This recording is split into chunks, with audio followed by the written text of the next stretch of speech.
Hello दोस्तों, हमारे YouTube channel में आप सबका स्वागत है। आज हम बात करेंगे कंपोनेंट्स ऑफ फूड। सबसे पहले हम बात करते हैं कि हम खाना क्यों खाते हैं। Why do we eat? तो आप सबका यही आंसर होगा, बिकॉज वी नीड एनर्जी। हम दिन में कई सारी एक्टिविटीज करते हैं, जैसे कि कूदना, खेलना, चलना, हॉर्स राइडिंग, डांस करना। तो ये सारी एक्टिविटीज के लिए हमें एनर्जी की जरूरत पड़ती है, इसीलिए हम खाना खाते हैं। अब हम देखते हैं कि खाने में हम क्या खाते हैं। what did you eat? There are many items in a plate. Each item in a plate contributes its own special kind of nutrients. अब nutrients क्या है? तो कि ingredients in a food contain components that are required by our body. आपने पहले chapter में पढ़ा होगा फूड एंड देयर इंग्रेडिएंट्स। ये जो इंग्रेडिएंट्स होते हैं उसमें ऐसे कंपोनेंट्स यानी कि ऐसे तत्व होते हैं जो हमारे शरीर के लिए अनिवार्य होते हैं, उसको हम न्यूट्रिएंट्स बोलते हैं।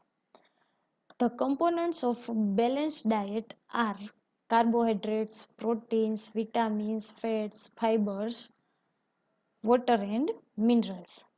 यानी कि हमारे शरीर के लिए जो अनिवार्य कंपोनेंट्स है वो है carbohydrates, proteins, vitamins, fats, fibres, water and minerals. Okay, अब हम बात करेंगे सोर्स ऑफ न्यूट्रिएंट्स। ये न्यूट्रिएंट्स हमें कहाँ से मिलते हैं? तो पहला है कार्बोहाइड्रेट्स। कार्बोहाइड्रेट्स को हम एनर्जी गिविंग फूड भी बोलते हैं, because it's provide as a energy. Okay, अब इसका सोर्स क्या है? तो कि rice, potato, wheat, sugar, etc. Okay, अब दूसरा है fats. Fats also known as energy giving food. Carbohydrates and fats both are known as energy giving food, but जो फैट्स है वो हमें कार्बोहाइड्रेट के कंपैरिजन में ज़्यादा एनर्जी प्रोवाइड करते हैं, और उसके सोर्स है बटर, घी, मिल्क, चीज़, etc. अब तीसरा है प्रोटीन। प्रोटीन को हम बॉडी बिल्डिंग फूड के नाम से भी जानते हैं, यानी कि प्रोटीन वाला जो खाना होता है उसे हम बॉडी बिल्डिंग फूड के नाम से जानते हैं, because it helps in a building and repair of a body। यानी कि जो प्रोटीन है वो हमारे बॉडी के ग्रोथ में और हमें कहीं भी कट आता है तो उसके रिपेयर करने में हमारी मदद करता है, इसीलिए हम उसको बॉडी बिल्डिंग फूड से भी जानते हैं। उसके सोर्स है milk, egg, meat, fish, soybean वगैरह। अब लास्ट है vitamins and minerals. It's known as a protective food because it's required for normal growth and development। और उसका सोर्स है fruits and vegetables. Milk is a complete food. Milk में से हमें सारे न्यूट्रिएंट्स मिल जाते हैं, एक विटामिन सी ही नहीं मिलता। So milk is a very healthy for us. आपको रोज एक गिलास दूध तो पीना ही चाहिए। अब आप कहेंगे कि हमें कैसे पता चलेगा कि कौन से इंग्रेडिएंट्स में कौन सा न्यूट्रिएंट्स है? तो उसके लिए हमें टेस्ट करना पड़ेगा। तो पहला टेस्ट है कार्बोहाइड्रेट का, टेस्ट फॉर अ कार्बोहाइड्रेट। उसमें हमें क्या करना है? तो क्या पोटैटो लेना है, और आप कोई भी चीज़ ले सकते हैं जिसमें कार्बोहाइड्रेट्स। ओके, हमने यहाँ पोटैटो लिया है। फिर पोटैटो को पील्ड करना है, यानी कि छीलना है। अब छिले हुए पोटैटो के ऊपर हमें आयोडीन ऐड करना है। आयोडीन पहले तो ऑरेंज ब्राउन होगा। अगर आयोडीन का कलर ब्लू ब्लैक हो जाए तो समझना कि इसमें कार्बोहाइड्रेट्स प्रेजेंट है। ओके, और carbohydrates generally found in two forms, starch और शुगर। ओके, अब हम प्रोटीन का टेस्ट करेंगे। प्रोटीन के टेस्ट के लिए हमें क्या करना है, तो कि थोड़ा सा फूड आइटम लेके उसका पेस्ट बना के टेस्ट ट्यूब में डालना है। अब उसमें पानी ऐड करना है, near about 10 drops, and shake it well. Then add 2 drops of copper sulfate and 10 drops of caustic soda. Okay, and check the test tube. Then observe. If violet color observed, that indicate the presence of protein. अब हम fats के test करेंगे। Okay, तो fats के test के लिए हमें क्या करना है, हमें थोड़ा सा फूड आइटम लेना है and then wrap it in a piece of a paper and crush it. Then observe the paper.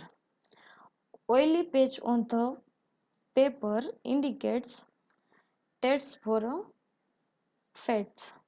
हमें थोड़ा सा फूड आइटम लेना है and then wrap it in a piece of a paper and crush it. Then observe the paper. Oily patch of paper indicates the presence of fats. अब हम बात करेंगे water and roughage के बारे में। Water is necessary for our body. Water helps in absorption of nutrients from food and transfer it in body. Water जो है वो हमें न्यूट्रिएंट्स को एब्जॉर्ब करने में और न्यूट्रिएंट्स को पूरे शरीर में पहुंचाने के लिए मदद करता है. And water helps in removing wastes from our body. Water जो है वो हमारे शरीर में से वेट्स को बाहर निकालने में भी मदद करता है.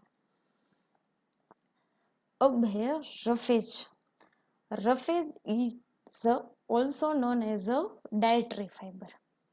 रफेज और dietary fiber add bulk in our food. It plays an important role in getting undigested food out of our body. ये जो फाइबर्स होते हैं वो अनडाइजेस्ट फूड को हमारे बॉडी में से बाहर निकालने के लिए मदद करते हैं.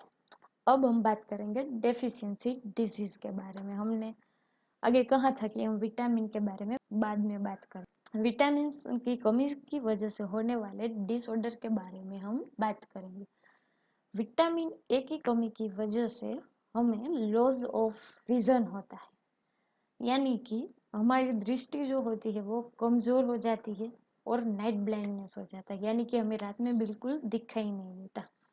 विटामिन B1 की कमी की वजह से हमें बेरी नाम का डिसऑर्डर होता है. बेरी में क्या होता है, तो कि हमारे जो मसल्स होते हैं वो वीक हो जाते हैं.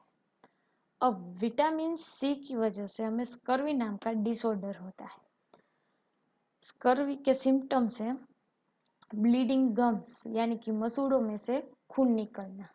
Wounds take longer time to heal, यानी कि जो हमें कट लगता है तो उसे ठीक होने में ज्यादा वक्त लग जाता है.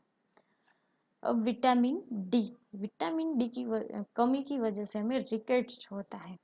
रिकेट्स में क्या होता है, तो कि हमारी जो हड्डियां है वो सॉफ्ट हो जाती है और बेंट हो जाती है. अब कैल्शियम की कमी की वजह से हमारे बोन और टूथ से रिलेटेड डिसऑर्डर्स होते हैं, यानी कि हमारे बोन्स और टूथ कमजोर हो जाते हैं. अब आयोडीन की कमी की वजह से हमें गोइटर होता है.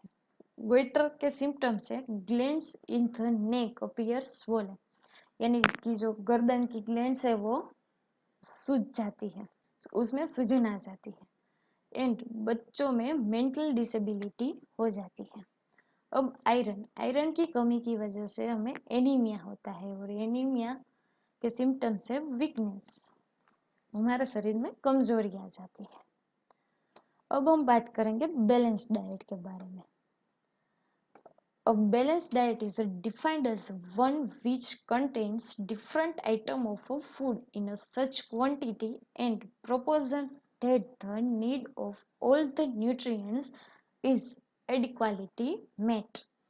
यानी कि जो बैलेंस डाइट होता है उसमें अलग अलग खाने की चीज़ें सही मात्रा में होती है, जो कि हमारे शरीर में जरूरी मात्रा में न्यूट्रिएंट्स की पूर्ति करता है। हमारे वीडियो को ध्यान से देखने के लिए आप सबका धन्यवाद।